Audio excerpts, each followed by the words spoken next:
Hello, everyone. Welcome to this international conference on space science and technology. My name is Raj Panchal. I'm a physics graduate, and very soon I'll be doing my master's in astronautics and space engineering at Cranfield University, UK, starting this year in October 2021. Today, I'll be giving a talk on the future of space exploration. So let's get started. So, in order to explore space, why do we need to explore space? Why do we have to leave this planet? We have to ask this question to ourselves. So we have certain threats looming around us. So the first one is climate change. We all know that we are undergoing a massive climate change right now.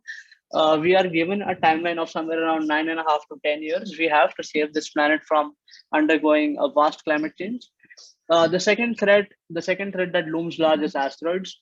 We all know that we have thousands and millions of asteroids in our solar system. So any one of them could be in towards Earth, and it could wipe the planet as a whole and humankind, all the species that exist on the planet, all of us could be wiped out at one single point of time.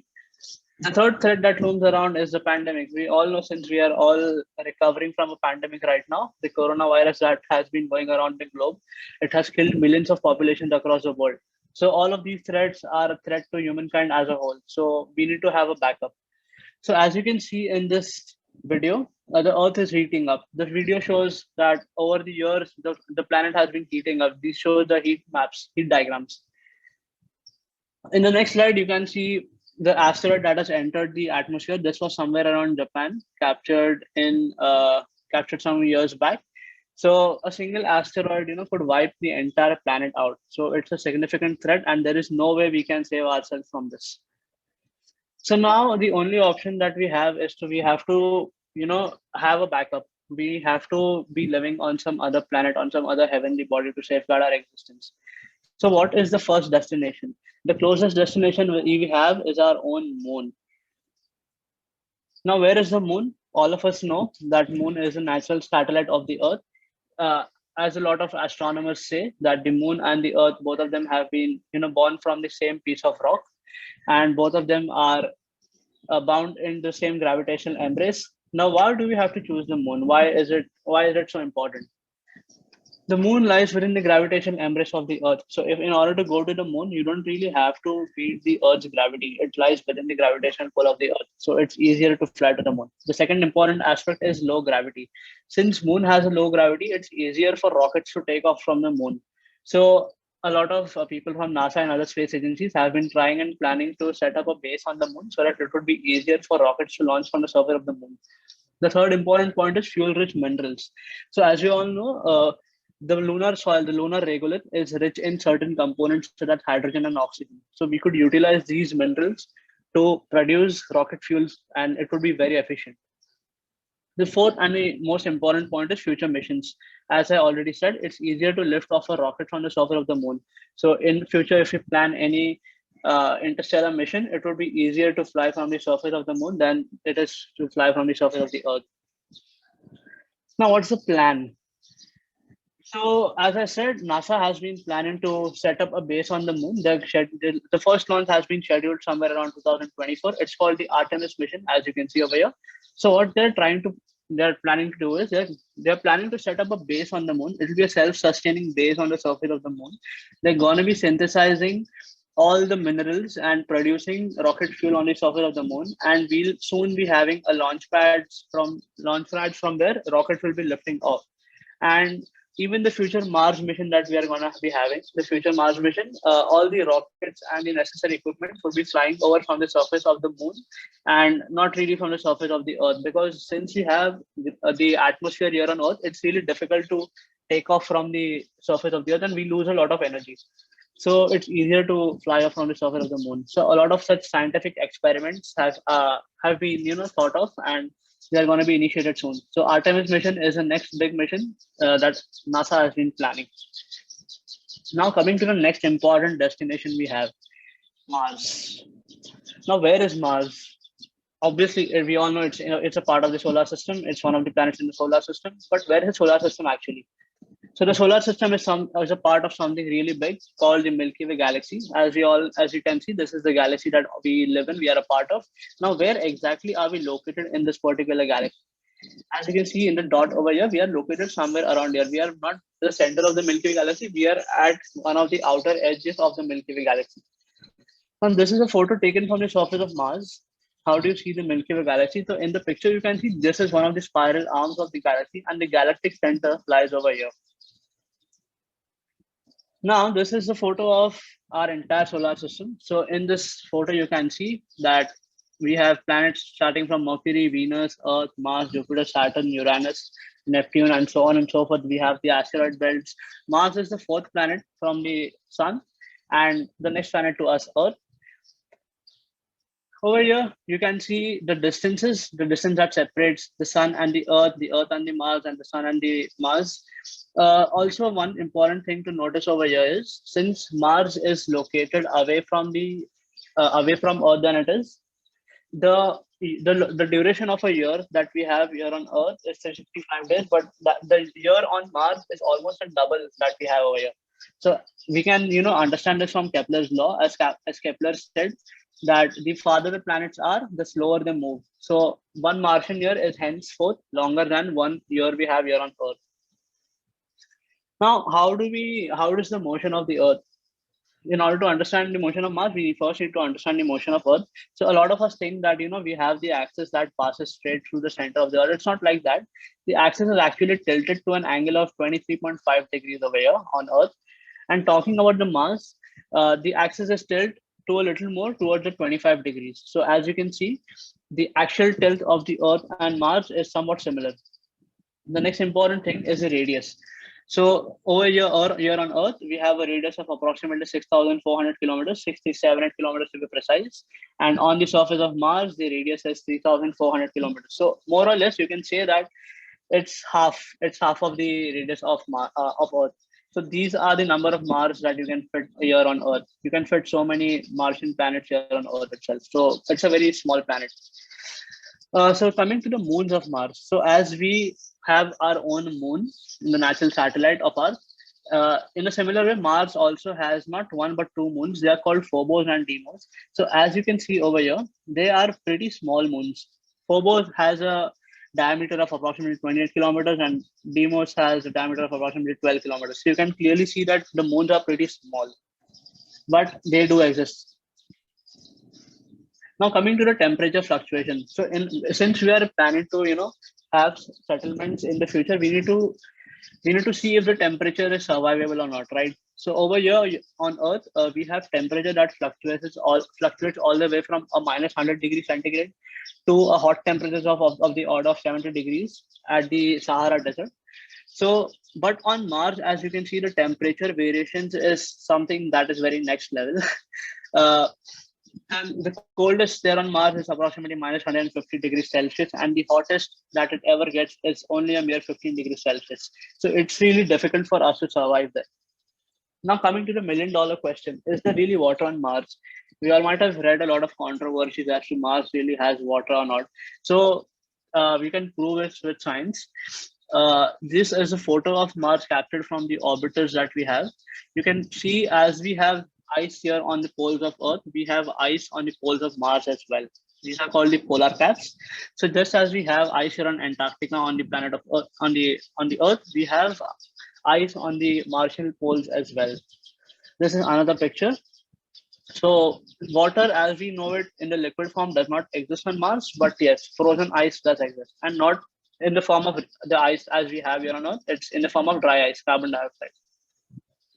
Now coming to the next important question, is there atmosphere on Mars?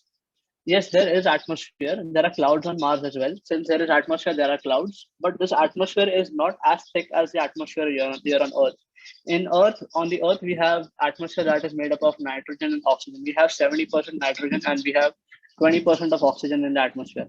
But on the planet Mars, the problem is the atmosphere is 96% carbon dioxide. So, and it's very thin. So the atmosphere is almost like nothing. Now, is there gravity on Mars? Obviously there is gravity, but the gravity is not as strong as the gravity here on Earth. So if you can jump 3 meters here on Earth, you will be able to jump 9 meters on Mars, because the gravity is 1/3 that we have here on Earth. In the same way, if you can jump 6 meters here on Earth, you'll be able to jump approximately 18 meters on the surface of Mars, since there is low gravity. In the same way, if you weigh 75 kilograms here on Earth, you'll be weighing approximately 30 kgs on the surface of Mars.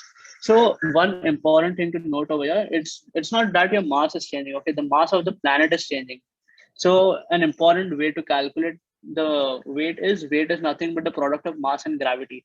So since the gravity is changing, the weight is changing. Mass remains constant. If you are weighing 10 kgs here on Earth, you're gonna weigh 10 kgs. Your mass is gonna be 10 kgs, but your weight is gonna change. So that's one important thing that we should keep in mind. Now sunsets. This is one beautiful sunset caught on the surface of Mars by the Curiosity rover. Over here on Earth, we see all these beautiful yellow and red shades in the sky.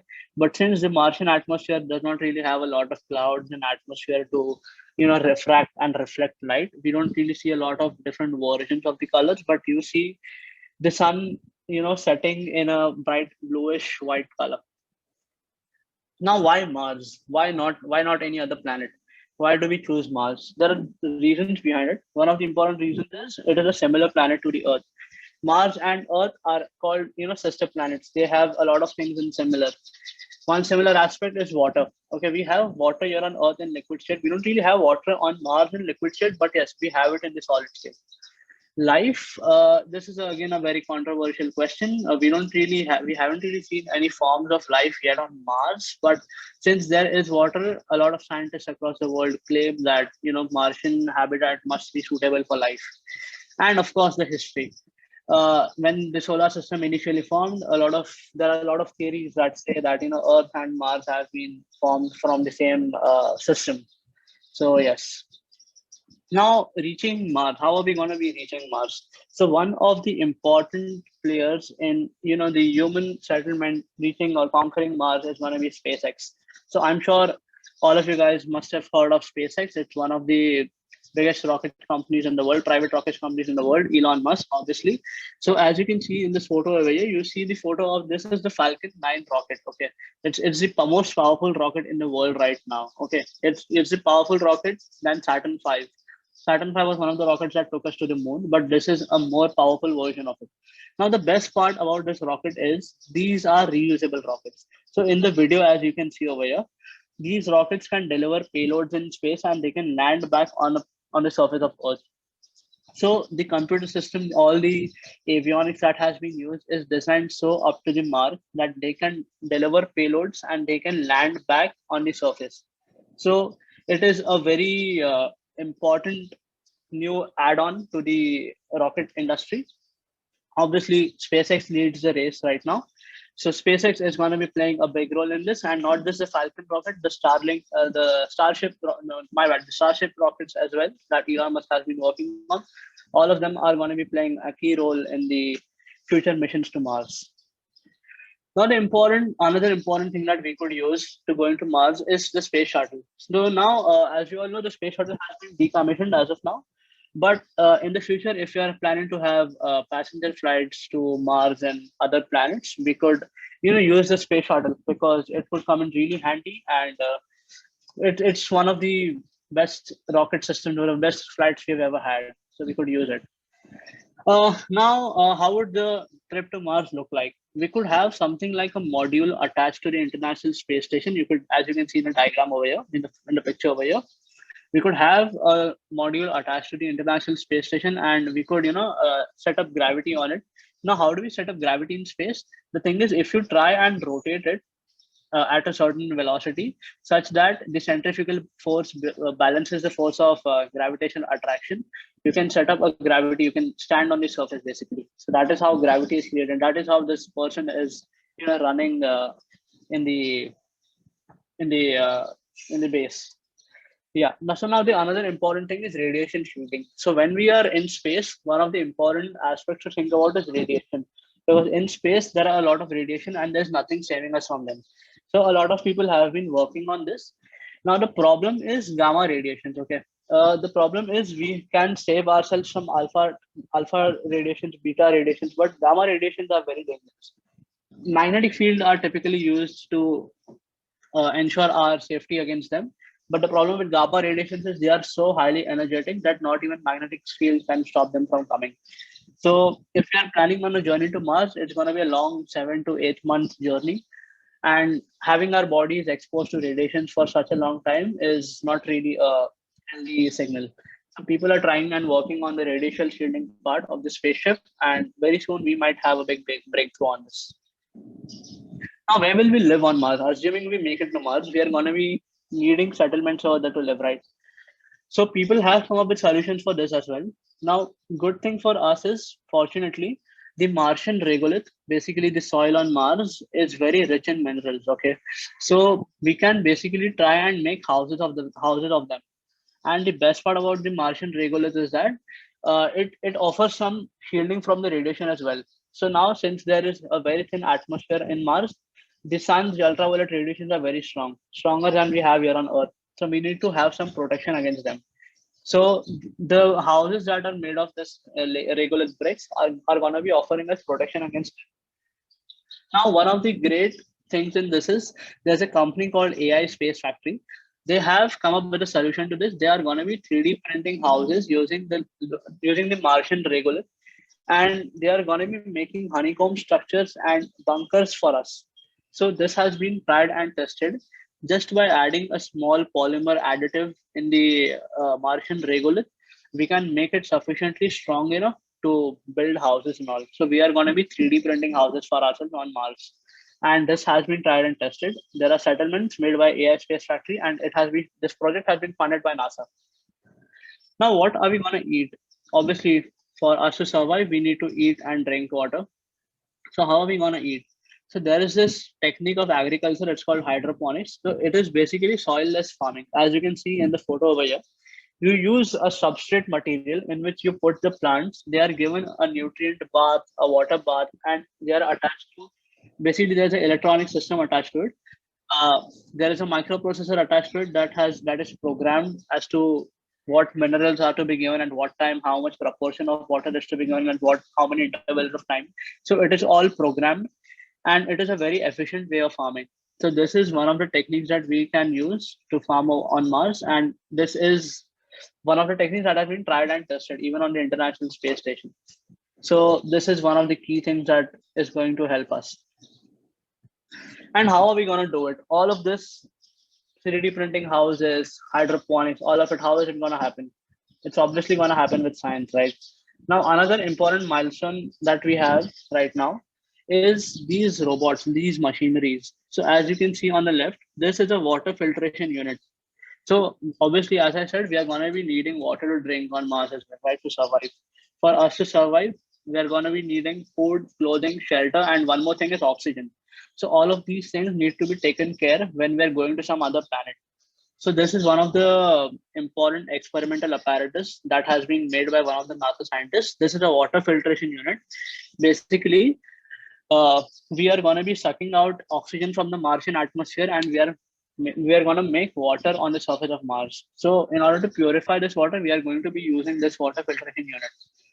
And on the right over here, you can see this is a Razor robot. It's a mining robot. So what this basically does is it's going to do autonomous mining.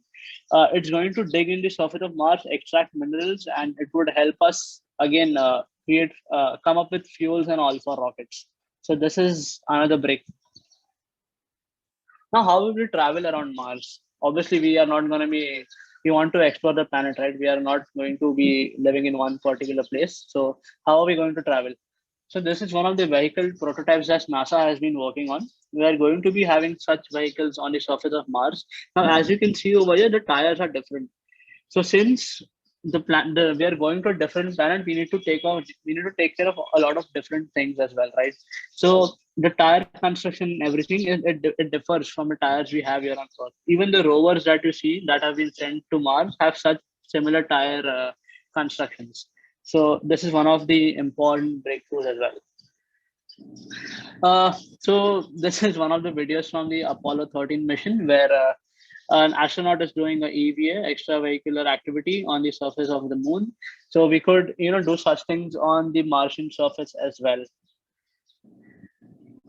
Now, these are all the rovers that have been sent to Mars till yet. This is the Curiosity rover, this is the Opportunity rover, and this is the Sojourner rover. This is one of the smallest rovers that was sent, and it weighed a mere 12 kilograms. Now, these are all the past missions that have been sent to Mars. As you can see, the ones in the green are the successful missions. The ones with the red cross are the failed missions.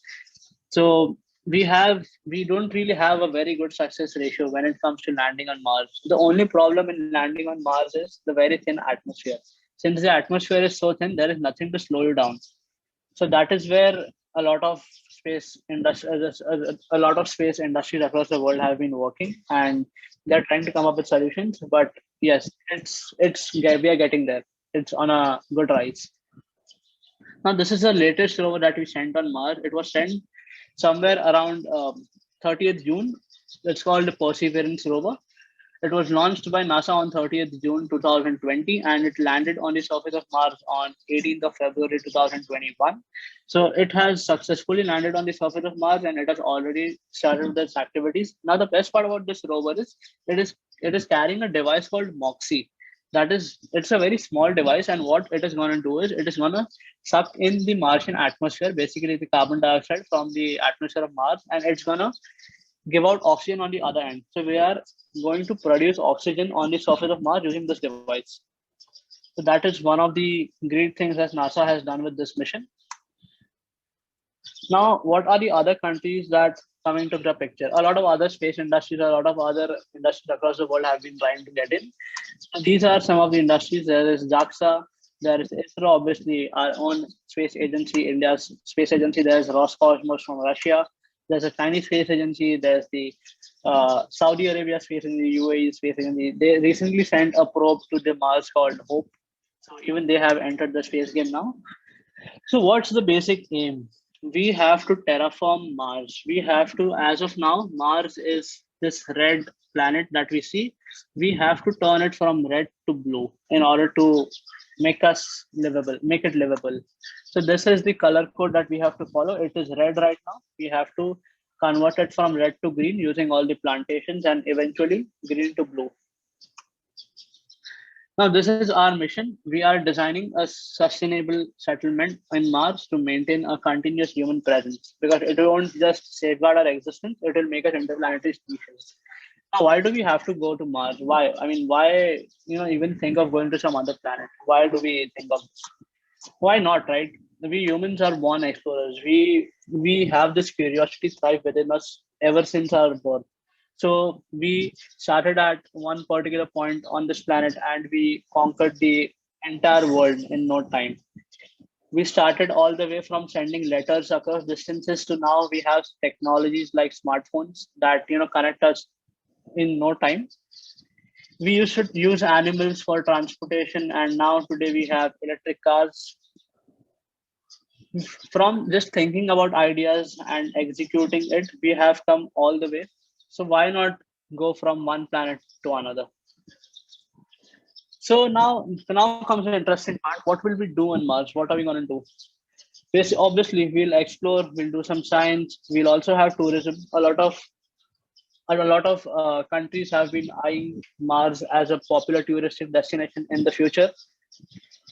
Now, this is something that some of the greatest space pioneers have been talking about. Buzz Aldrin. Buzz Aldrin says Mars is there waiting to be explored. Buzz Aldrin was the second man to walk on the surface of the moon. He went on the Apollo 8 mission with Neil Armstrong.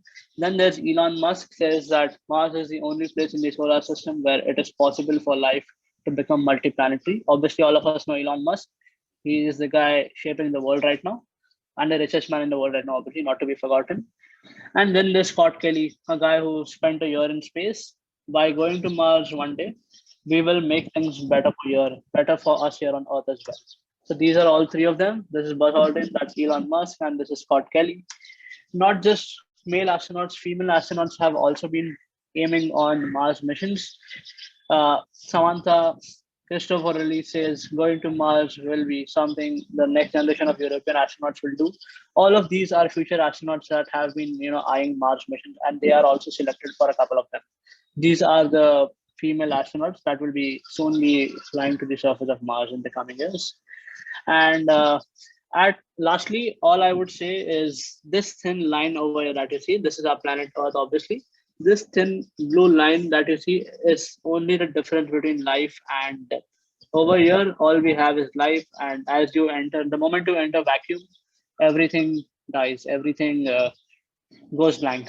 So this is the only thing saving us right now. So let us respect the planet and let us be good citizens. So these were some of the references that I used: space.com, Wikipedia, NASA website for Mars. Then I also referred some material from JAXA, some from Space Careers, some from Britannica, and obviously I read some papers from ISC, International Astronautical Congress. And yes, thank you for being patient. Thank you for listening to my talk, and feel free to reach out to me for any questions. And yes, I'll again like to thank Professor Hariom Vats for giving me this chance to talk in this conference. And I look forward to giving more talk in the future. Thank you.